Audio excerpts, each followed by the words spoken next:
There is a man almost no one has heard of who quietly shaped what you want.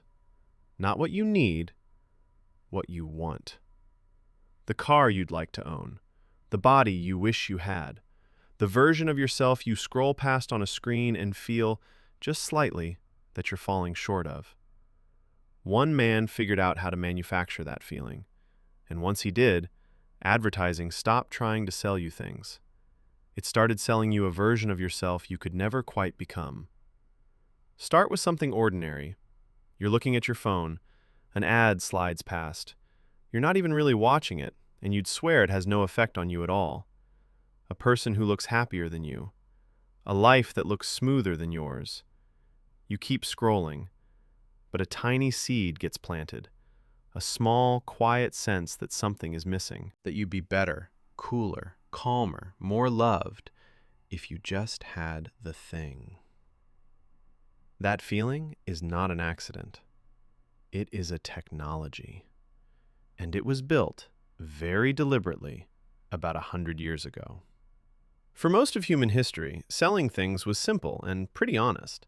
A sign hung over a shop, a printed notice told you a product existed, what it did, and what it cost. Advertising was information. It told you a thing was for sale, and you decided whether you needed it. People bought what they needed, and they went home. Then, in the early 20th century, a man named Edward Bernays changed the rules of the game forever. And he had a strange advantage.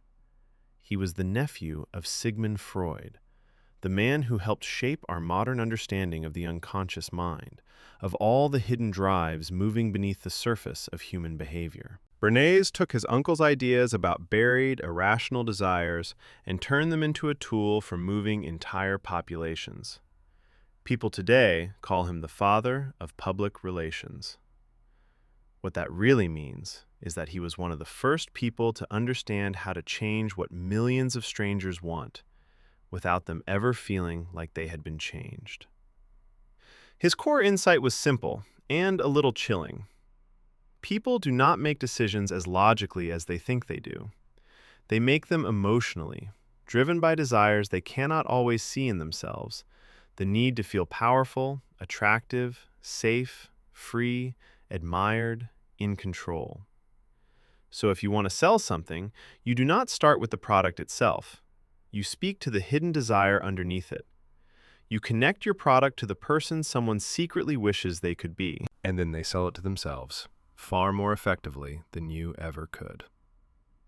The most famous example is almost hard to believe. In the 1920s, a tobacco company had a problem worth a fortune. Half the population, women, mostly did not smoke in public. It was taboo. A woman lighting a cigarette on the street could be seen as scandalous, even shocking.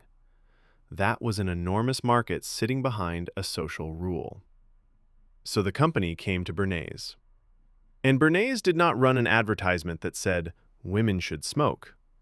He did something deeper and much more clever. First, he quietly asked a psychoanalyst what cigarettes secretly meant to women. The answer that came back was striking. A cigarette, held and lit in public, could represent freedom, independence, power. A small act of rebellion against a world that had spent centuries controlling women and telling them what they could and could not do. So Bernays built a moment around exactly that idea. During one of the biggest public parades in New York City, he arranged for a group of fashionable, well-known young women to suddenly light up cigarettes right in the middle of the crowd. And he made sure the press was there, cameras ready, primed in advance. He told the reporters that these women were lighting torches of freedom, striking a blow for women's rights right there in the open street. It was not a cigarette advertisement. It was a movement. Smoking, almost overnight, became a glamorous symbol of liberation and modern womanhood, and sales to women climbed. Bernays had not sold tobacco. He had sold freedom, rebellion, and identity, and then quietly tied a product to all of it.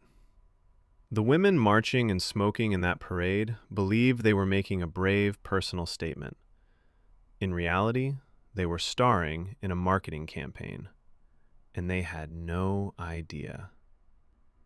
This was the moment advertising crossed a line it would never really come back from. Selling stopped being about the object in the box. It became about the self. The watch is no longer just a way to tell time. It is proof that you have made it in life. The car is no longer just transportation. It is a statement about who you are. The drink, the clothes, the phone, the shoes, none of it is really about the thing itself anymore. It is about an identity you are being invited to buy. A better, shinier version of you, always just one purchase away. And this is where the story gets darker. The same techniques Bernays helped pioneer, shaping mass emotion, engineering what huge crowds believe and desire, did not stay safely in the world of soap and cigarettes. They were studied and admired by people who wanted to move entire populations toward far darker ends. The propagandists of the 20th century, including some of the most monstrous regimes in human history, drew from the same science of mass persuasion that Bernays helped create. The tools designed to make you crave a product turned out to work terrifyingly well for making a population crave a war, hate a neighbor, or look away from a crime. Bernays himself understood this, and by his own account, it disturbed him deeply. He had handed the world a powerful key, and he could not control which doors other people would choose to open with it. And his fingerprints are on more of your world than you might guess. He helped convince a nation that a proper breakfast meant bacon and eggs. He was connected to campaigns that reshaped everyday habits most people never thought to question. He even had a phrase for what he did: the engineering of consent. Not forcing people, not arguing with them.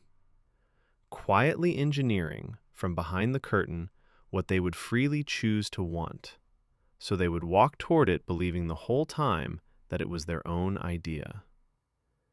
Once you understand this move, you start to see it everywhere, especially inside the things we think of as timeless traditions. Take the diamond engagement ring. It feels ancient, sacred, like something humans have always done. But it is not. For most of history, diamonds were rare curiosities, not universal symbols of love. Then, in the 20th century, a single advertising campaign set out to convince an entire civilization that a diamond ring was the proper way to propose. That the size of the stone somehow measured the depth of a man's love, and that the gem should never be resold because it was meant to be eternal. They crowned the whole idea with one of the most famous slogans ever written: 4 short words that turned a cold rock into an unbreakable promise.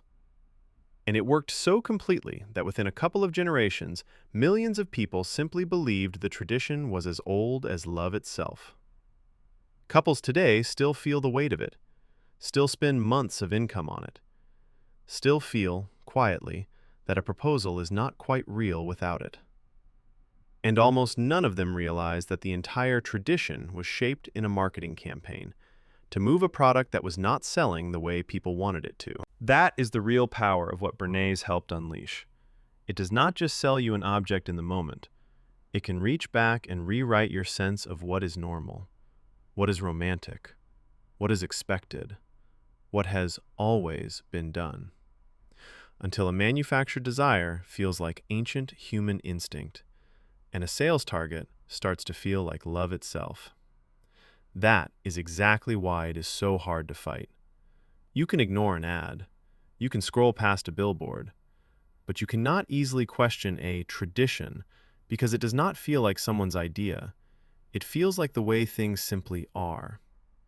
The most powerful sales pitch ever built is the one that no longer looks like a pitch at all. The one that has been quietly promoted into common sense. Now, bring it all the way back to the present, because none of this ended. It only got faster. And much more precise. The screen in your pocket is the most advanced version of Bernays' idea ever built. It does not have to wait for a parade or buy a newspaper page. It watches you.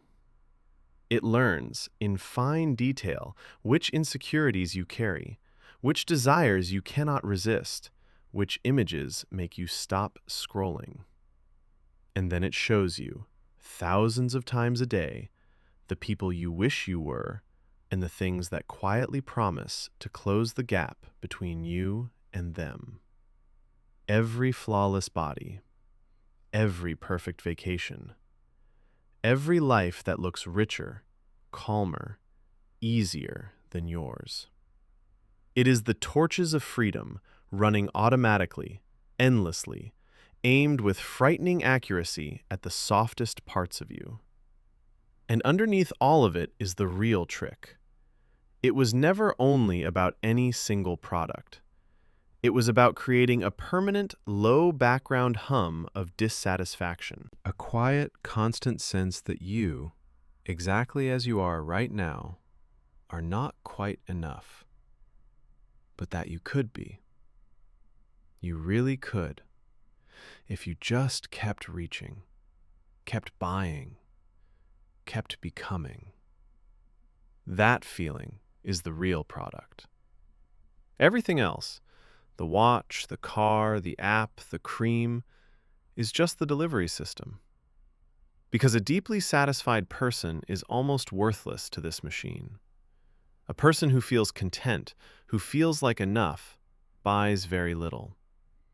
But a person who feels a small, nagging gap inside them will keep reaching to fill it forever.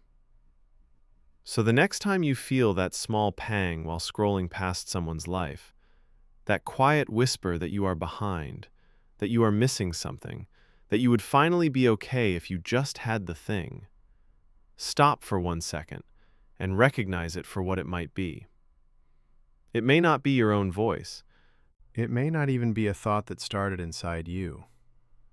It might be an idea man helped plant 100 years ago, refined by every company since, still doing its patient work, still whispering the same thing it was built to whisper from the beginning, that who you are is not quite enough, and that the cure, conveniently, is always for sale.